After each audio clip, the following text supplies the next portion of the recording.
Hey, how are you guys doing? Welcome to another little episode, another little video, another little quick chat. I think this is kind of like a follow-up to yesterday's video. It's just some positivity talk, kind of like a follow-up, and I'm just out in the really green, beautiful nature, and I tried to put on something green. I succeeded. Like, I didn't just try, I succeeded to put on some green. I got my little hippie peace sign, and I thought I would come out and maybe even so read some of my favorite books. My favorite book, The Waves, Virginia Woolf. And just read some quotes on life that I feel right now, and maybe you can feel with me and I can talk about, and just share my thoughts. I thought I was going to do that. I was going to start talking about books, and this is the first one, and this is my favorite book. I think this is my favorite book of all time, my favorite book I've ever read.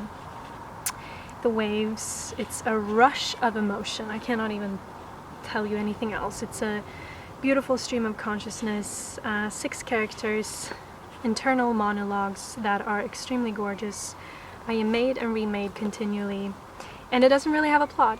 If you have read this book, you kind of know that this book does not have a plot. It just has this beautiful poetic language that makes the book what it is, and you don't need to know much and understand much of what's going on.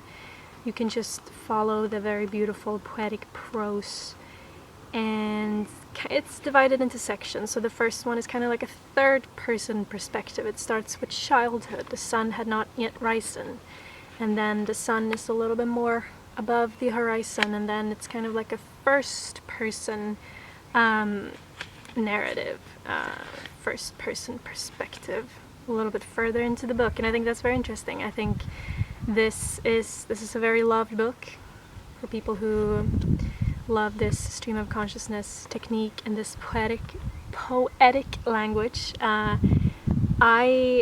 I don't know, if I write books, I want to write children's books. I think in the future that's an idea I have, that maybe I want to do that. But if I don't, I would love to write with a poetic language, because I don't know, I think she's just such an inspiration, and I know she is to many people who write, and I don't know, next to Mrs. Dalloway, Orlando, and to the Lighthouse, I think this is like my favorite. But I wanted to just come on and talk and just give you a quick note and a kind of a follow-up to last night's video. And it is this, sometimes I feel like with self-love, when people talk about self-love and when people talk about life and how to stay positive, how to be positive, so many videos, and I think usually these happiness videos, how to be more happy, be in the present moment, stay content, sometimes they can come off a bit like people don't mean it, they're just jumping on the trend, and I didn't like the idea of self-love. I always thought self-love was weird, and I still do from time to time. I come back and go, I'm never really fixed on any opinion. I can be very flaky back and forth with everything, and I think to me self-love is never something I've thought about until this year, until a few weeks ago, maybe even so. I actually started pondering it and what it means to me, and I never thought about it because I always thought it was, here comes a car.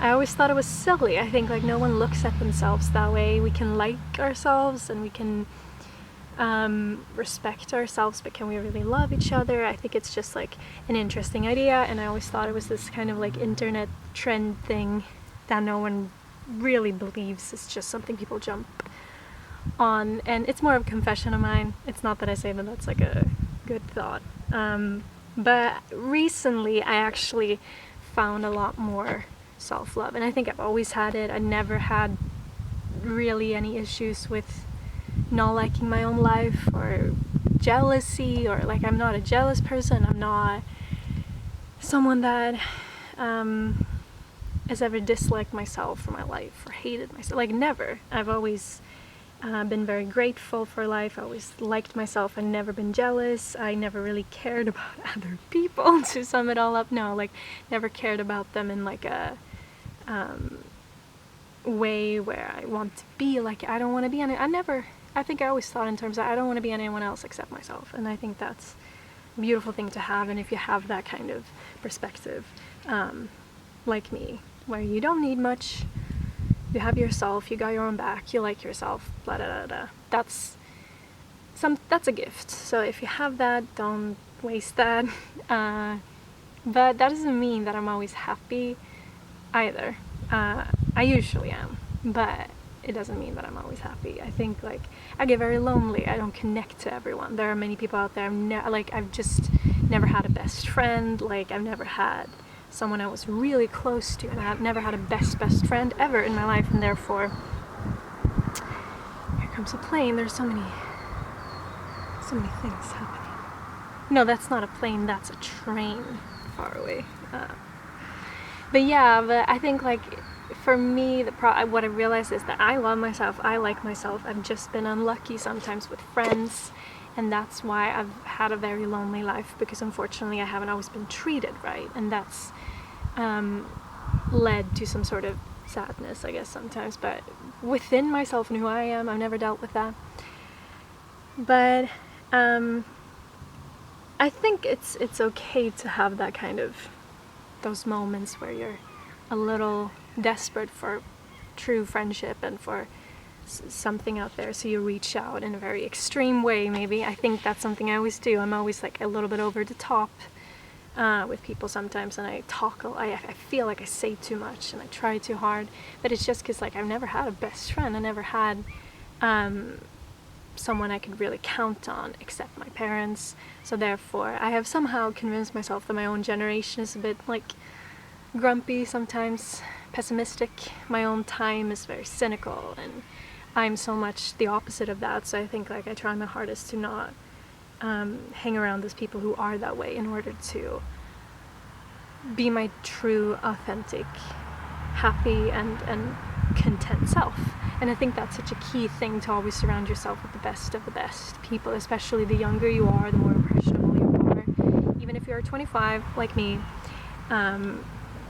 you're still very young and impressionable, and you don't know much yet. There's still much experience to have, so therefore you can still do things you shouldn't do, or like jump into things too quickly, and that's, like, you live and you learn. But my best advice is to always sort through and look which personalities fit yours, and which attitudes and which people out there really work with who you are, because that's they don't tell you that, but, like, it's good friends, that's good people, healthy, happy people who inspire you and gives off a good vibe. That's what you surround yourself with, and not negativity. But that's besides the point. The waves, I think, sometimes I have these conversations with myself for a YouTube video that I'm like, I'm gonna say that, and I say, like, a really good, like, it might not be the most original thing, it might not be really interesting, but it's a really good, like, thing to say in a YouTube video, and I say it, like, I get myself a cup of coffee, and then I stand there and I talk to myself, and I say these good things and these good thoughts, and then when I come on here, I completely forgot it. I said I had some positivity, motivational talk that I wanted to come on here and tell you guys, say to you, I guess, but I lost it. But I might come up with it along the way. Well, The Waves. Is The Waves, like, my favorite book of all time? I think it is. I think it's the number one, and it might change sometimes. Sometimes there are a couple of Jane Austen books that might be my favorites too, and some children's books that I love a lot, but I think this one tops as number one. And, you know, it blurs what I love. My favorite kind of prose is the prose like this, that blurs distinctions between prose and poetry, and it has kind of like a melancholic tone that's very sweet. It's like a sweet sadness that like lingers underneath the writing, and that's why it is such a if the language wasn't what it was, if Virginia Woolf's language wasn't what it was, I don't think I would enjoy it as much, because it's what makes the book what it is. And the writing style, that's the tone, but I think the writing style is through these characters, their internal monologues are there because they want to try to understand the world, and that's what they're trying to do with what they're saying and what they're thinking. And it's a lot of talk about love, risk of loss of friends, the pain that comes with that, and what it means to lose a friend, and the pain. And it's the ebb and flow of life that they go through, that our lives are like waves, rhythm. We exist back and forth.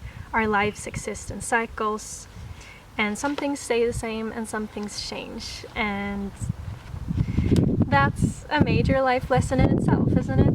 To really, I think, like, for me, I read this when I was going through a very transitional time in my life. I think when the pandemic just hit, we had to read To the Lighthouse for class in uni. But I also, on the side of that, was like, since I love that book so much, and it was like my second read, since I love that book so much, I was like, I have to read some more of her work. So I ordered a lot of books, and The Waves, that became one of them. So I decided to just read this one. And I think both To the Lighthouse and The Waves, I read those books at a very transitional time. Here comes a vehicle, and if I talk, you might not hear what I say. If you hear birds, that's more okay, but vehicles, they shouldn't be so.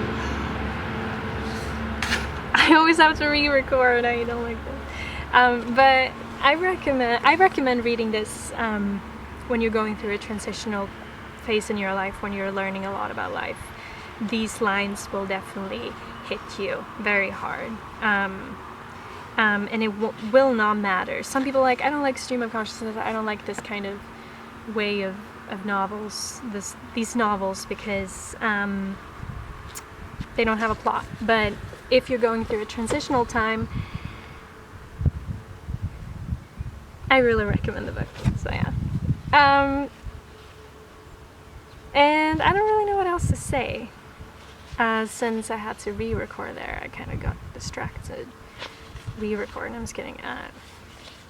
Press off and then press on again. So I wanted to read some quotes, some of my favorite quotes, and I think the first one I picked out, I rise from my worst disasters, I turn and I change. I think that's a beautiful line. I'm not going to lie down and weep away a life of care. No, I will not. How curiously one is changed by the addition, even at a distance, of a friend. How useful one's friends perform when they recall us, yet how painful to be recalled, and then to have one mixed up, become part of another. So, and I think a big theme, vehicle, I think a big theme of the book too is like, where do you end, where does another person end, and where do you begin? And that's a beautiful part of the book too. And I think a really famous, I don't know which lines are the most famous and well liked of this book. I think it's kind of like when you look things up on the internet, it's always it always changes. But I love this one. Our friends, how distant, how mute, how seldom visited and little known. And I too am dim to my friends and unknown, sometimes seen, often not. And this has to be my favorite. Our friends, how seldom visited, how little known. It is true, and yet when I meet an unknown person and try to break off, here at this table, what I call my life, it is not one life that I look back upon. I am not one person. I am many people. I do not altogether know who I am or how to distinguish my life from theirs. And if you're in a very emotional place, when I read that one, it was kind of like a post, you know. I feel like since not since, but like up until I was like 22, 23, I feel like I've been in this kind of like post high school shock of like, I'm not in school anymore.